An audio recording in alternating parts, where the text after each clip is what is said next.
So what I would like to do is to just talk a little bit about what Group B strep sepsis is. So this is going to be terribly clinical, and what it is and why it is so important. So Group B strep is a bacterium that causes neonatal infection, and indeed it's the commonest cause of neonatal infection in the UK.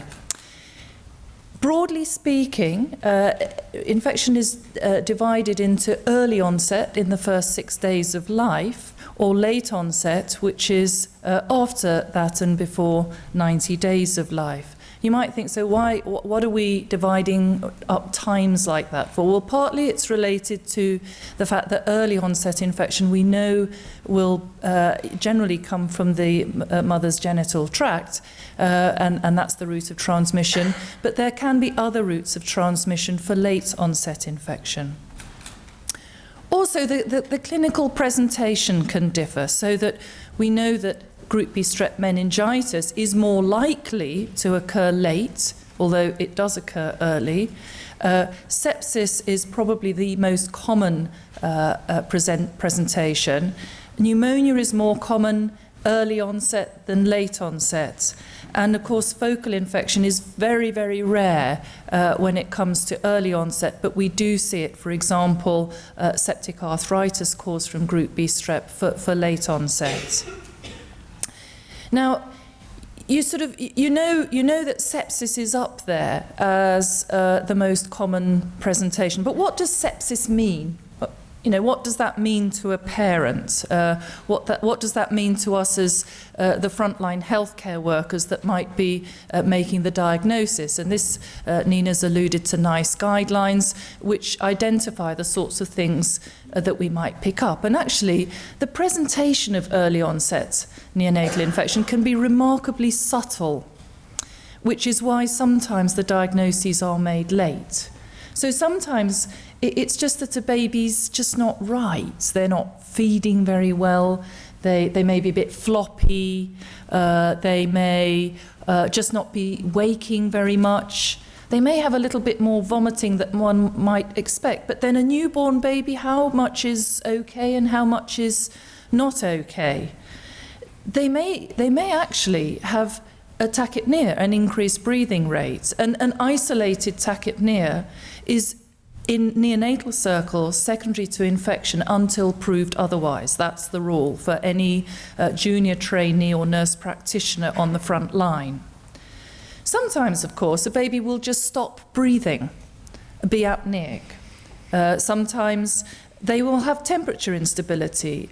And unlike you and I, who will get a fever, a high temperature, if we have an infection, a newborn baby may actually not be able to maintain their temperature.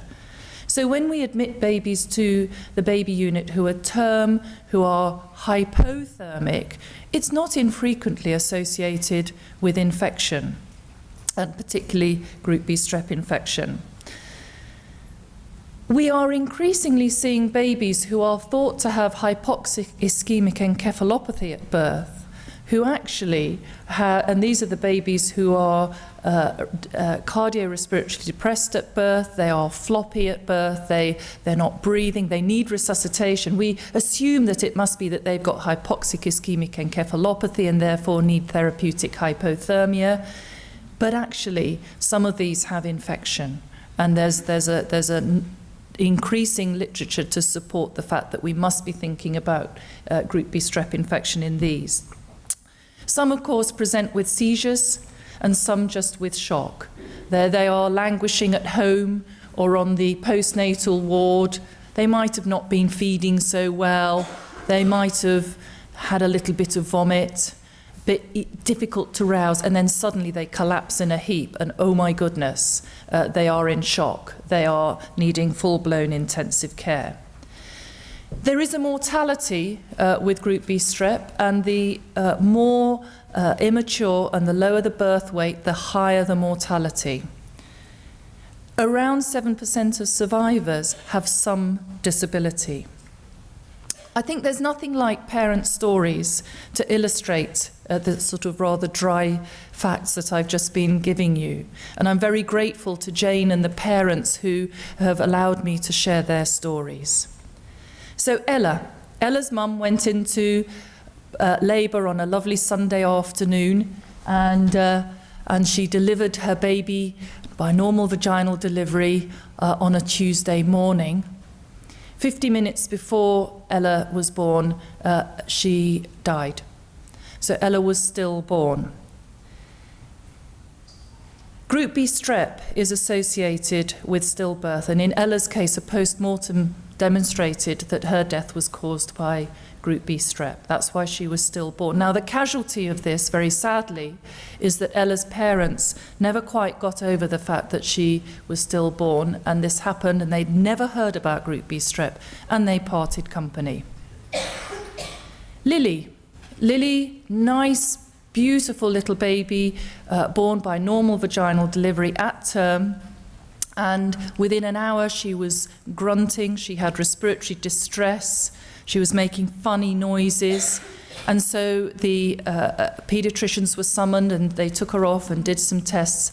And not only did Lily have septicemia, positive blood culture for Group B strep, she had meningitis. Mercifully, here is Lily and her mother Amy.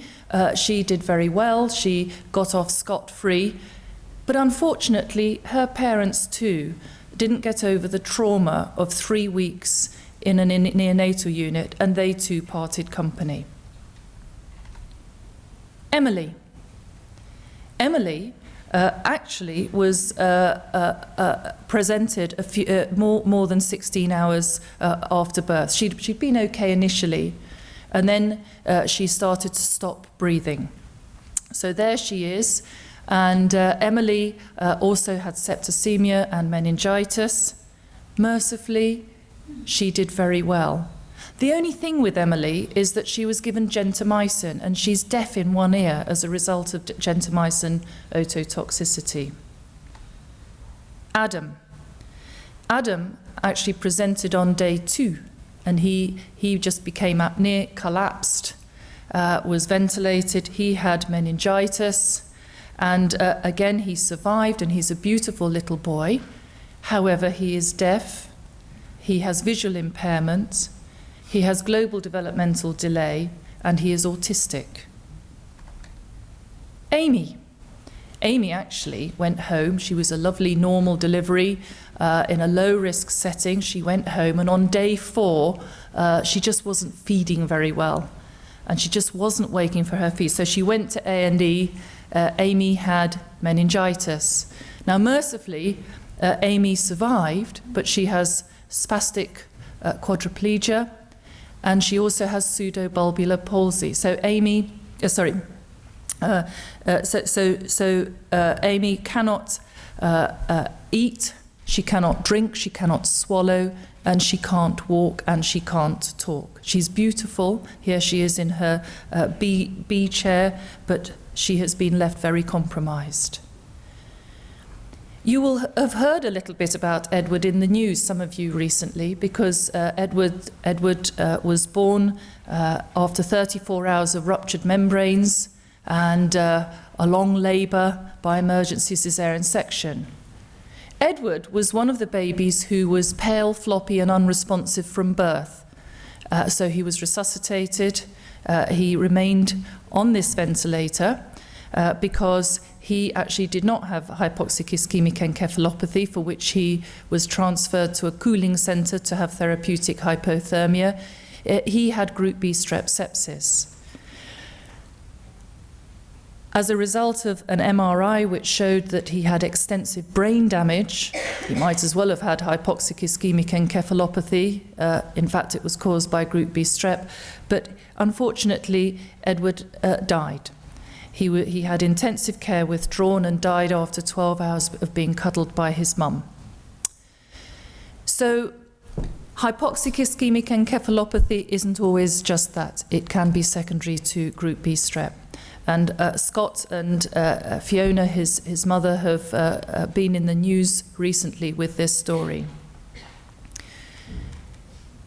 Babies who are born premature are more vulnerable to Group B strep, and sometimes it's associated I cannot say that it's caused by group B strep, but it's certainly associated with it.